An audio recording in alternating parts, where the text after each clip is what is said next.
Hello everyone. Welcome to IAS. Let's discuss today's prelims topics. Question 1. Consider the following statements about Aadhaar-enabled payment services, APS. 1. It is a bank-led model which allows online financial transactions at point of sale, POS, and micro ATMs through the business correspondent of any bank using Aadhaar authentication. 2. The model removes the need for OTPs, bank account details, and other financial details. 3. It allows fund transfers using only the bank name, Aadhaar number, and fingerprint captured during Aadhaar enrollment. Which of the following given above are correct? A. 1 and 2 only. B. 3 only. C. 1, 2 and 3. D. 2 and 3 only. The answer is C.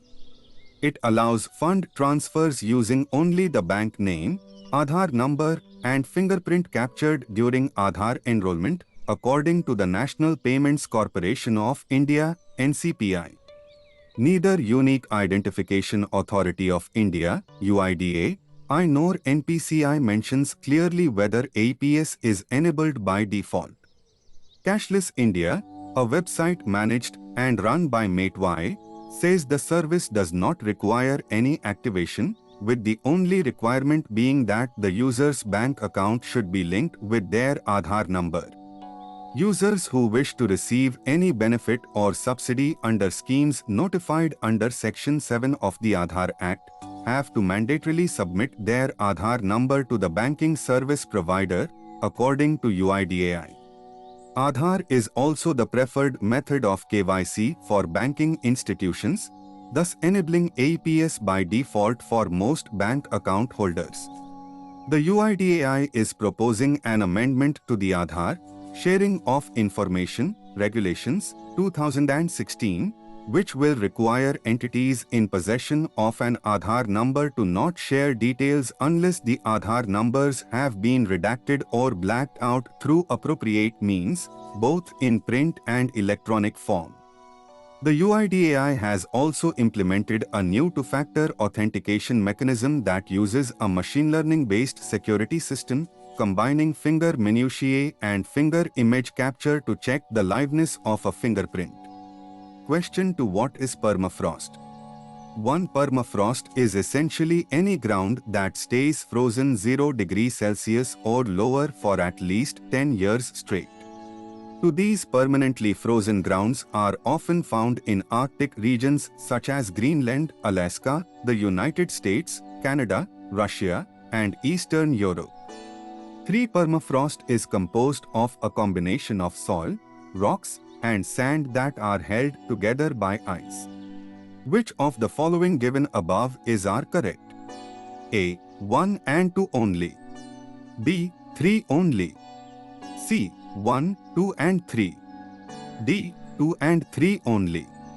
Answer is D. Permafrost is essentially any ground that stays frozen 0 degrees Celsius or lower for at least 2 years straight.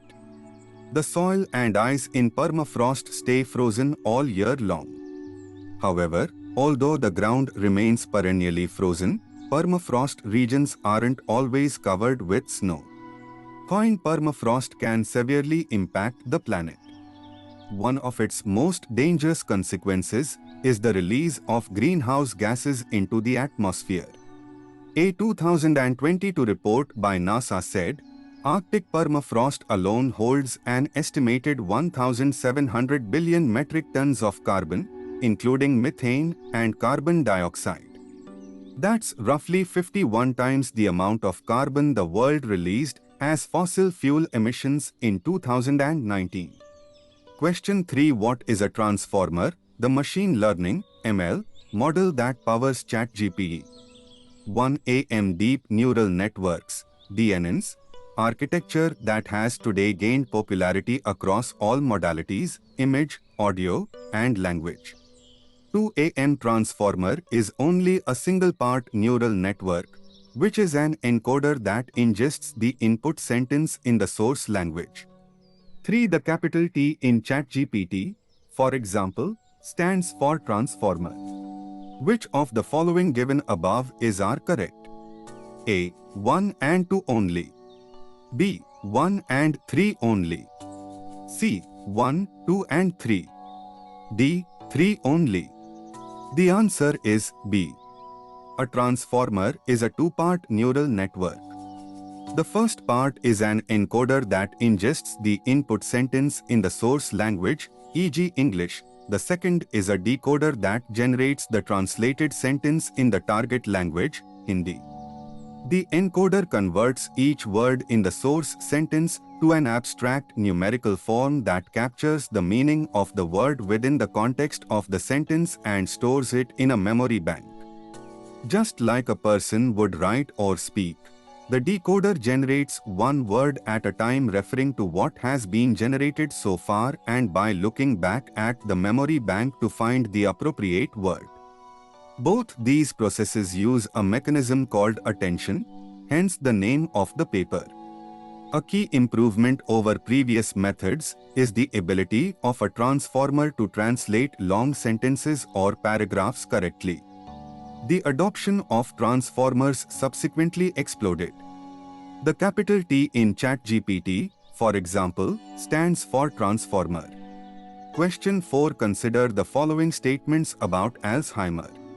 1. Alzheimer's disease is the most common form of dementia. Dementia is the 7th leading cause of death and one of the major causes of disability and dependency among older people globally.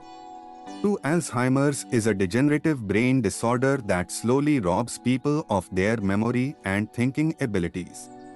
3. Pathology of the disease is the deposition of bacteria in the brain. Which of the following given above is are correct? A. 1 and 2 only. B. 1 and 3 only. C. 1, 2 and 3. D. 3 only. The answer is A. Pathology of the disease is the deposition of an abnormal protein called beta-amyloid in the brain. Progressive and irreversible, it usually begins with mild memory loss, and as symptoms grow severe, patients lose the ability to perform even simple tasks. Just 5 months after the US Food and Drug Administration, FDA, granted accelerated approval for a drug to treat Alzheimer's disease, developed by Biogen and SAE and called lecanemab, another pharmaceutical company, Eli Lilly, has released what it calls positive results from phase 3 trials for its own candidate Alzheimer's treatment, donanemab. Question 5. With reference to particulate matter, PM10, consider the following statements. 1. Particles with a diameter of 10 micrometers or less. 2. These particles are small enough to pass through the throat and nose and enter the lungs. 3. Once inhaled, these particles can affect the heart and lungs and cause serious health effects. Which of the following given above is are correct? A. 1 and 2 only. B. 1 and 3 only. C. 1, 2 and 3. D. 3 only. The answer is C. Particulate matter, also known as particle pollution or PM, is a term that describes extremely small solid particles and liquid droplets suspended in the air. Particulate matter can be made up of a variety of components including nitrates, sulfates, organic chemicals, metals, soil or dust particles, and allergens, such as fragments of pollen or mold spores. Particle pollution mainly comes from motor vehicles, wood-burning heaters, and industry. During bushfires or dust storms, particle pollution can reach extremely high concentrations. The size of particles affects their potential to cause health problems. PM10, particles with a diameter of 10 micrometers or less. These particles are small enough to pass through the throat and nose and enter the lungs. Once inhaled, these particles can affect the heart and lungs and cause serious health effects. PM2.5, particles with a diameter of 2.5 micrometers or less. These particles are so small they can get deep into the lungs and into the bloodstream. There is sufficient evidence that exposure to PM2.5 over long periods, years, can cause adverse health effects. Note that PM10 includes PM2.5. Note that PM10 includes PM2.5. Question 6. With reference to dengue, consider the following statements. 1. Dengue viruses are spread to people through the bite of an infected Anopheles mosquito, and these mosquitoes also spread Zika, chikungunya, and other viruses. 2. It is more common in tropical and subtropical climates. 3. There is a vaccine called Dengvaxia for people who have had dengue at least once and live in places where the disease is common.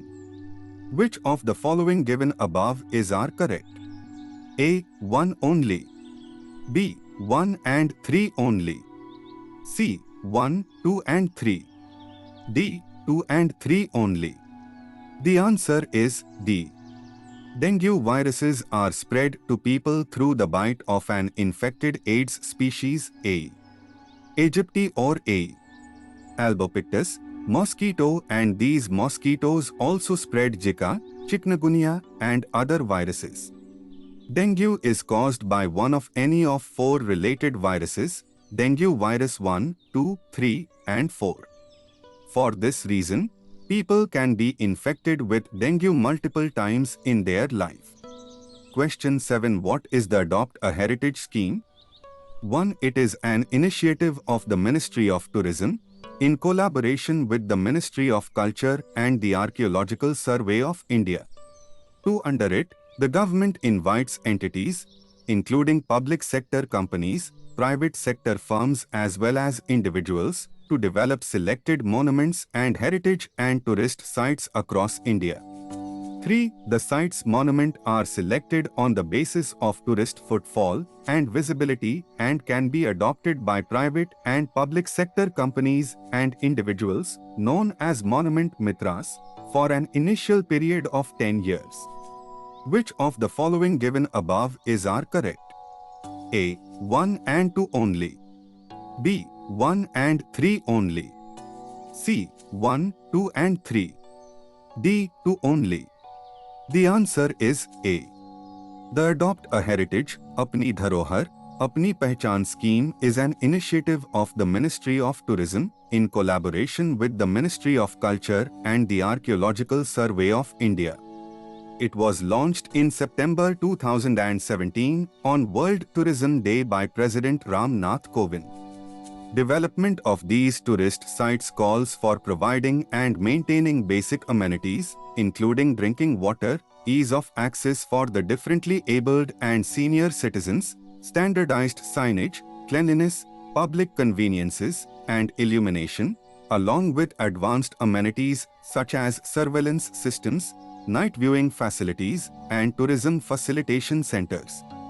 The sites monument are selected on the basis of tourist footfall and visibility and can be adopted by private and public sector companies and individuals, known as monument mitras, for an initial period of 5 years. The monument mitras are selected by the Oversight and Vision Committee, co-chaired by the Tourism Secretary and the Culture Secretary, on the basis of the bidder's vision for the development of all amenities at the heritage site. Question 8. With reference to the Unique Economic Offender Code, consider the following statements. 1. The identification number used to spot the economic offences.